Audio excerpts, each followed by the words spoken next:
దేవి, భక్తునికి భగవంతుడిచ్చిన వరాన్ని ఆ భక్తుడు దుర్వినియోగం చేస్తే ఎలా ఉంటుంది? చాలా అనర్థం జరుగుతుంది స్వామి. ఎందుకు అలా అడుగుతున్నారు? ఎందుకంటే ఇప్పుడు భస్మాసురుడనే భక్తుడు భోలేనాథుని ప్రసన్నం చేసుకోవటానికి ప్రచండ తపస్సు చేస్తున్నాడు. అతడు పరమభక్తుడే, కాని పరమమూర్ఖుడు కూడా. అలాగా? ఆ భక్తుని పేరేమిటన్నారు స్వామి? భస్మాసురుడు.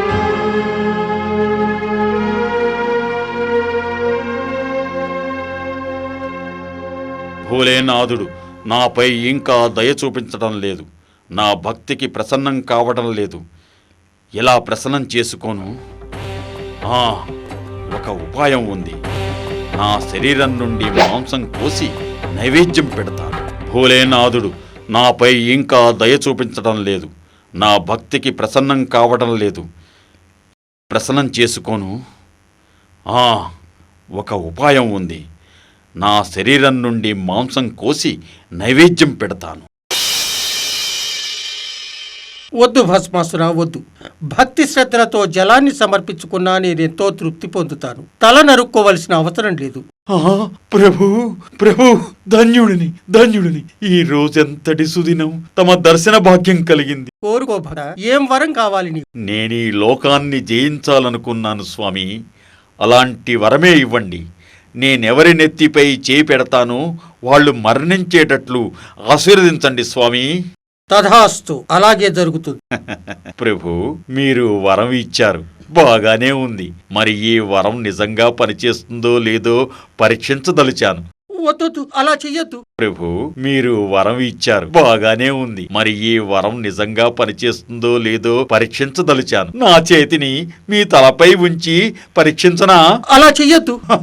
భోలేనాథా, తమరిచ్చిన వరాన్ని పరీక్షించడానికి తమరే ఒప్పుకోకపోతే ఎలా?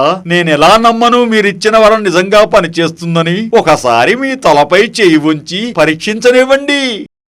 ఆగండి ప్రభు, భోలేనాథా, ఆగండి, ఆగండి. రండి స్వామి, రండి భోలేనాథ. హే త్రిలోకధారి, నా అవస్థ మీకు ప్రసన్నంగా ఉన్నట్లుంది. ఆలోచించకుండా భక్తులు అడిగిన వెంటనే ఏది పడితే అది ఇచ్చేయటం మీకు అలవాటైపోయింది. కాని ఇదెంతో అనర్థదాయకం సుమా. హే ప్రభు, నవ్వులాటలాపి ఏదైనా ఉపాయం చెప్పండి. ఆ రాక్షసుని నుండి నన్ను కాపాడండి. ఏదైనా ఉపాయం ఆలోచిద్దాం. భోలేనాథా, ఎక్కడున్నావు? కైలాసవాస. రాక్షస కుమారా, ఎవరిని వెతుకుతున్నావు? అలసినట్లున్నావు, కాసేపు ఇక్కడ విశ్రాంతి తీసుకో. అవును, అలసిపోయాను. భోలేనాథుడు ఎందుకు ఎక్కడికి పారిపోయాడు? ఆయన ఇచ్చిన వరాన్నే కదా పరీక్షించదలిచాను. సందేహ నివృత్తి చేయకుండా పారిపోయాడెందుకు? పారిపోక ఆయన ఏం చేస్తాడు? అతని తలపై నీవు చేయి పెట్టిన వెంటనే నీకు అర్థమవుతుంది కదా, ఆయన ఇచ్చిన వరం పనిచేయదని, నిన్ను ఆయన మోసం చేశాడని తెలిసిపోతుంది. అసత్యం, అసత్యం. నీవు అసత్యమాడుతున్నావు. పరమశివుడు భక్తిని మోసగించడమా? అసంభవం, అదెన్నటికీ జరగదు. మరలాగైతే నీ తలపై చేతినుంచుకుని స్వయంగా నిర్ధారించుకో. ఇది సరైనదే. ఈ వరం ఎంతవరకు నిజమైనదో నేనే స్వయంగా తెలుసుకుంటాను.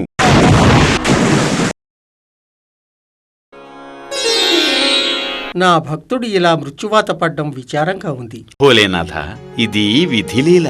పరుల నాశనం కోరుకునే వ్యక్తికి ఇదే తగిన శాస్తి.